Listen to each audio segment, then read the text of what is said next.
Anong mensahe ang kailangang marinig ng mga Pisces sa period na to?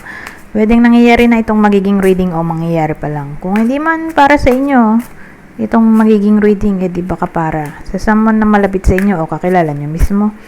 Baka may lumabas na gender mamaya, gawin nyo na lang energy. Masculine at feminine energy. Pwede rin naman na wag nyo nang pansinin ang gender. Hindi ko masasabi kung anong magiging reading, kung positive ba o negative. Depende sa kung anong mapipick up kong energy. Walang masama kung papanoorin ang sun, moon at rising sign. Kasi baka alin man sa mga yan ay mag-resonate na sa sitwasyon nyo.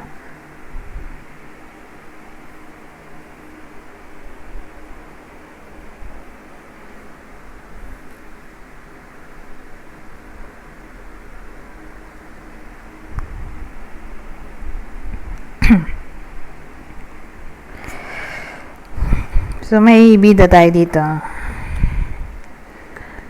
Probably lalaki.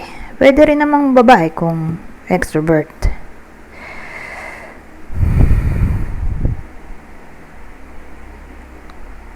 Ngayon,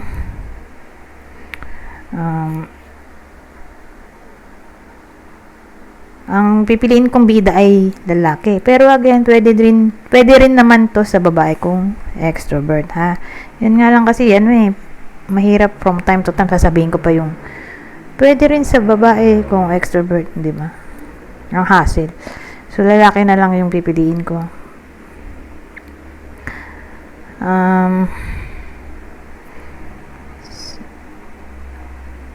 Kunin nyo lang yung description na sa tingin nyo fit sa sitwasyon nyo. Okay? Kasi kung dito para sa inyo yung description, di baka para dun sa kakilala nyo. Kung di man para sa inyo yung reading. Okay? So, mag-pay attention sa description. Ano ba yan? Kasal. May anak. Mayaman. Kung hindi mayaman, may business. Kung walang business, may trabaho. Probably nasa 30 to. 30 to 39 years old.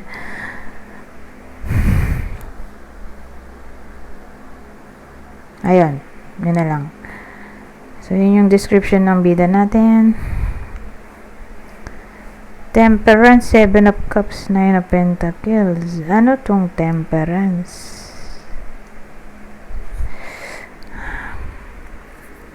Ay, ito na lang clarify natin 7 of Cups bago ako magsimula. Ano kaya itong 7 of Cups na ito? 8 of Pentacles, the High Priestess, at 7. Oh, double 7. Kasi kapag ganyan, umulit yung number. Oh, may card na umulit. Pinag-iisa ko na lang yan. Para mabilis.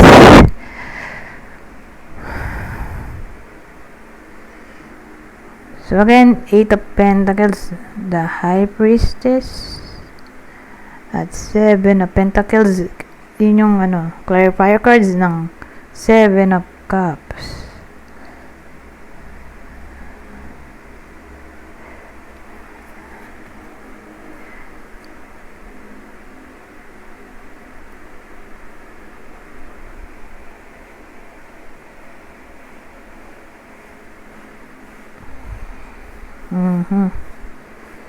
So, ang dating sa akin,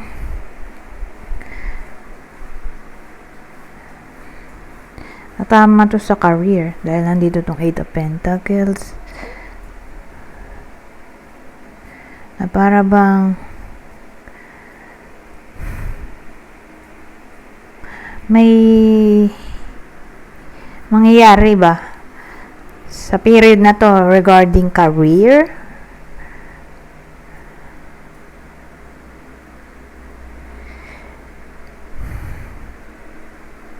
So, pay attention.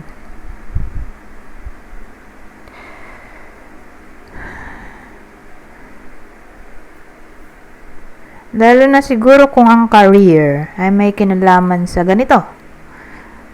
Spirituality or technology. Sabagay, lahat naman ng career may technology. Hindi eh. May iba na wala, di ba? Bawa, nagaganchilyo lang. O, gumagawa ng bag. Sabagay, may technology pa rin yun. Eh, paano kung mano-mano? So, again, ano siya eh. Kinalaman sa technology. Work na may kinalaman sa intuition, spirituality, o dun sa technology, science,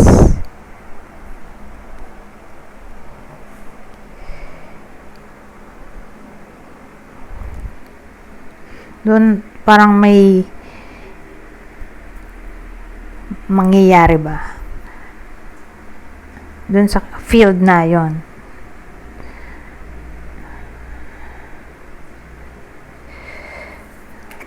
May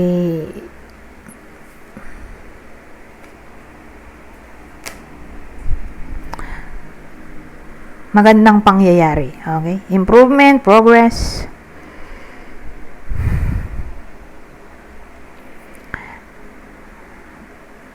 Kaya ayun, papasok na tong Nine of Pentacles. Ito kasi yung card ng provision. Provision ng hard work o pag-pay off ng effort.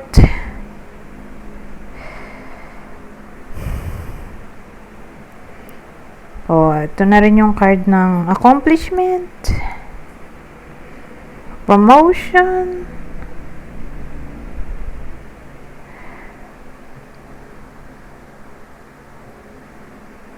kumbaga kung ano yung ginagawa niya, may result na o reward, award na maaaring matanggap.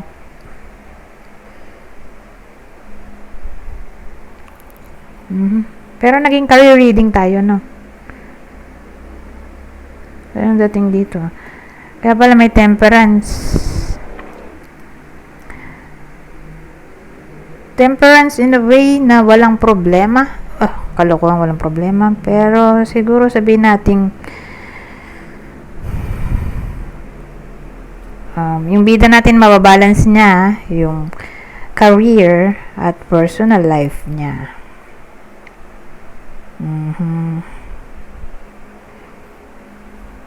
Yun yung maganda.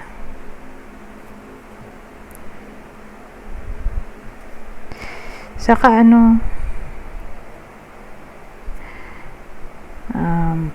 sabihin natin expect na rin natin na magiging somewhat barat siya dito. Siguro may pinag-iipunan siya. Ngayon, kung ganun man ang sitwasyon, may pinag-iipunan, eto, dadami ipon.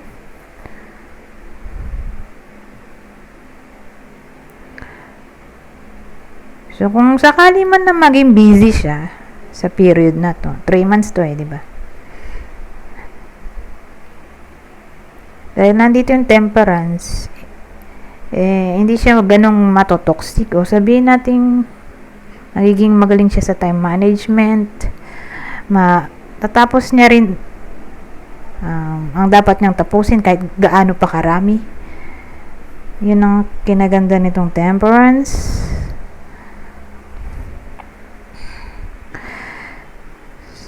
Saka dun sa workplace, harmonious naman yung connection. Kung may makaalitan man ay maayos din. So, hindi ganun ka-toxic ba?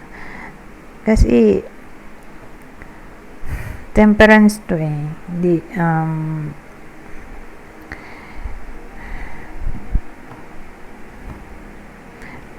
kumbaga may balance. May sense of balance.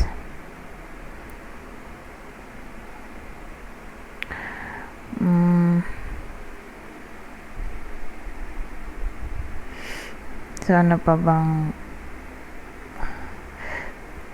excuse me, may dadagdag natin. So, again, nagmukhang career reading to. Since career reading, Hindi naman love reading. Hindi na natin gagamitin yung dalawang card ko dito. Kasi pang ano lang to eh.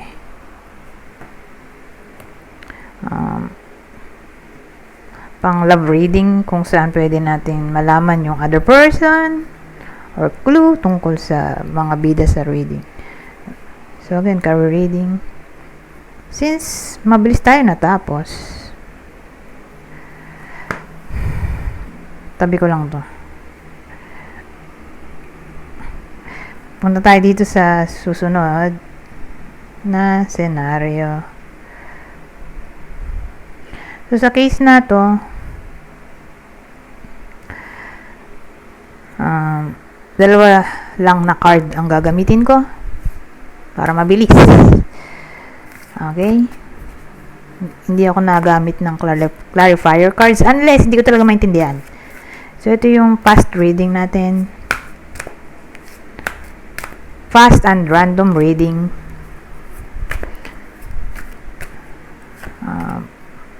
Part. Okay? Ano to? So, ang dating sa akin sa combination na to, karma.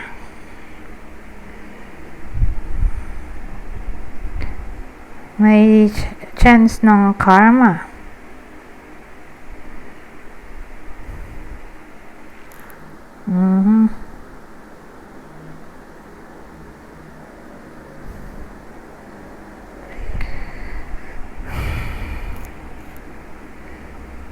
Ngayon, ibang case.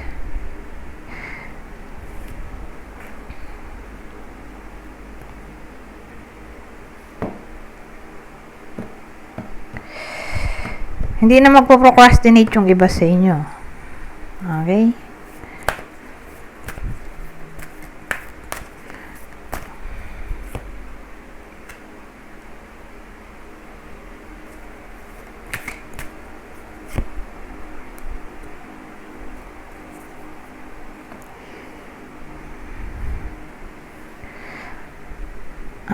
Entitlement.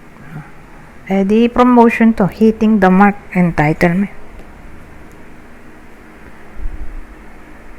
So, kung career, tulad din dun sa kaninang reading natin, may promotion, di ba? May provision ng hard work, effort, may magandang outcome ba sa career? Dun lang to tatama. May recognition ba? Recognition, award. Pares lang eh. Ngayon, dun siya medyo negative sa relationship. Kasi kung gagawin natin tong relationship, asahan ang coldness. Okay? So, for some reason, magiging cold sila sa isa't isa. Hindi magpapansinan o baka mag-away. Pero walang hiwalayan. So, probably nag-away lang siguro or may hindi sila napagkasunduan na para bang di sila mag-uusap. May chance na gano'n, di sila mag-uusap. So, again, applicable lang to sa relasyon o kasal. Doon siya medyo negative. Pero, positive sa career.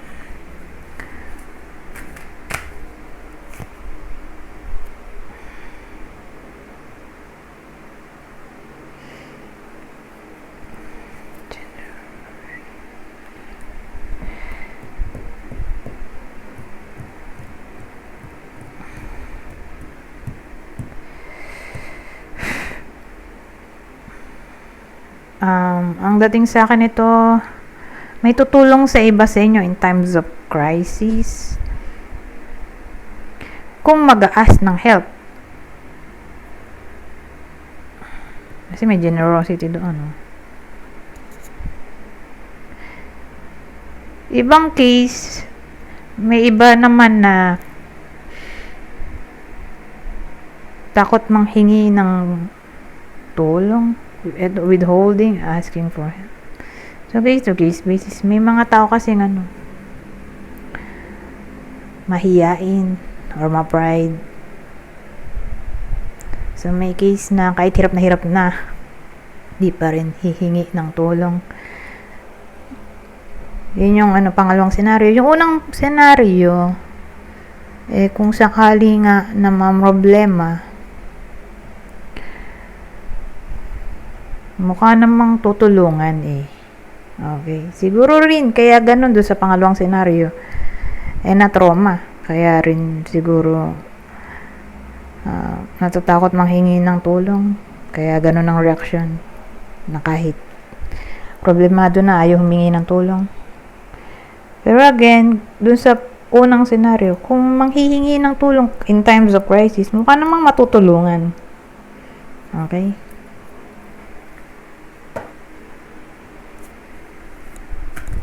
Malaki chance na matutulungan.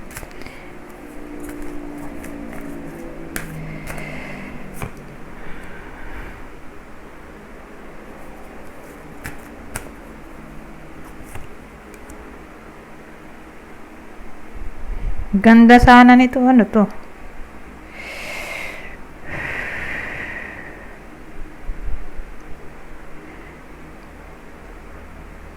Pero maganda rin na nasa dulo siya kaysa ito yung nandito. Pero ang weird lang nung combination. Anyways, ito yung naisip ko. Baka makawala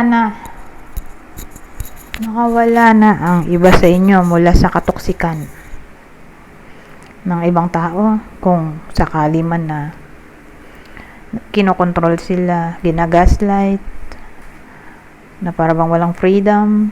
Dito magsasaya na So makakawala na sila sa anything or anyone na nagmamanipulate sa kanila, ginagaslight, kinokontrol, nagbe-brainwash. Pwedeng ganun.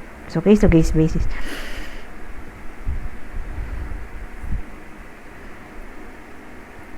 Or makakalis na sa kontrata na ayaw nila, like work.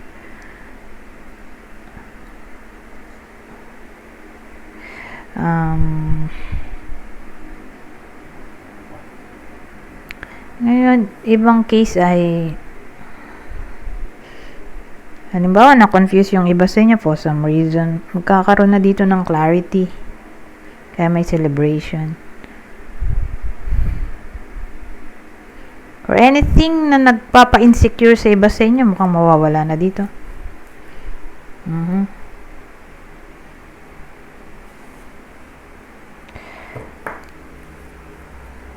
Lipat na tayo. Marami na ito masyado, no? 4. Gawin na nating 5.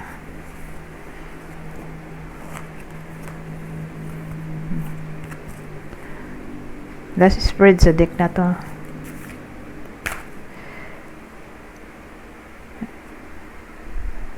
Ay, wag na pala. May dalawa pa tayong deck dito.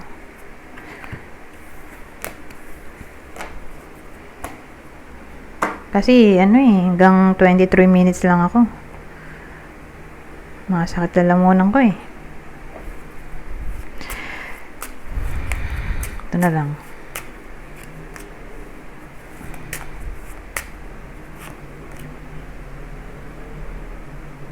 Makakatanggap ng mensahe sa pamamagitan ng sulat. Baka bill to, tungkol sa pera. Bill sa pera, tungkol sa pera, bill? Ano yun?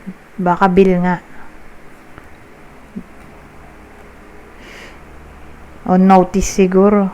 Ng disconnection, wag naman gano'n. Or loan. Ewan ko, for some reason, tungkol sa pera, may fish tayo Resibo. Or pinamili.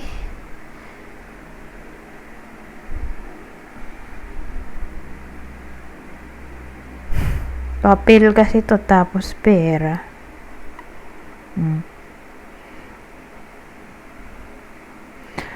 O baka may uncle, tito na mag-message sa iba sa inyo. All of a sudden,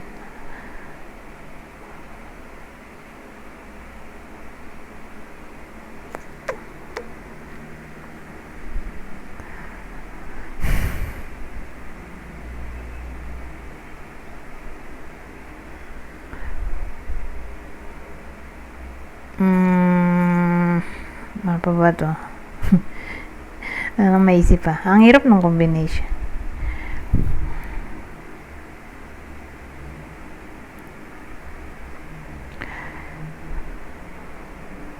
O sabihin nating ang laman ng text chat, email ay all about sinabi ko na pera. Blessing siguro, baka magkapera yung iba sa inyo. Laman ng mensahe, magkakapera daw. O may magbabayad ng utang. Or baka tungkol to sa investment. O liquidation, reimbursement, refund. Pero malaki chance na magkakapera. Mensahe tungkol sa pera.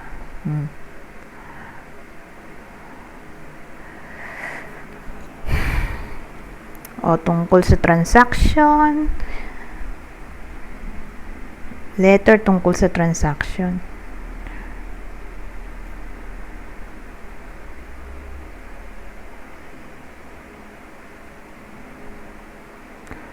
O tungkol to sa business document. May asikasuhing business document yung iba sa inyo.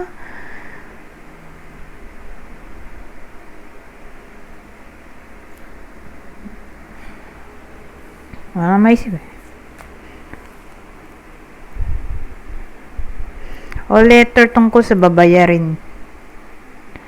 Or information tungkol sa someone na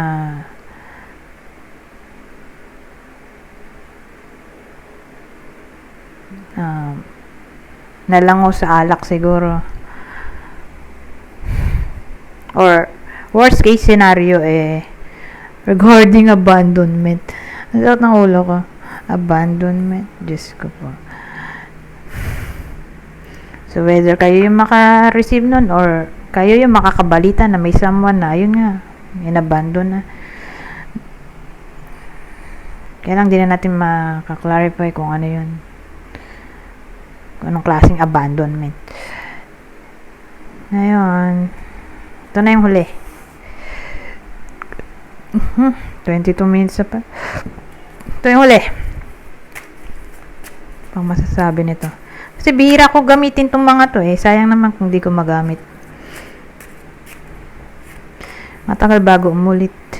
Strategy. At joy. Parang ang dating may strategy o plan or anything na decision making na may magandang outcome dito. Kasi may joy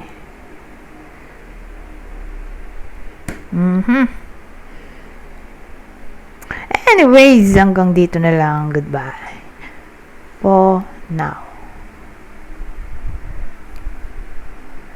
Sumakto pa rin 43 minutes. Ay, 23 pala. 23 minutes.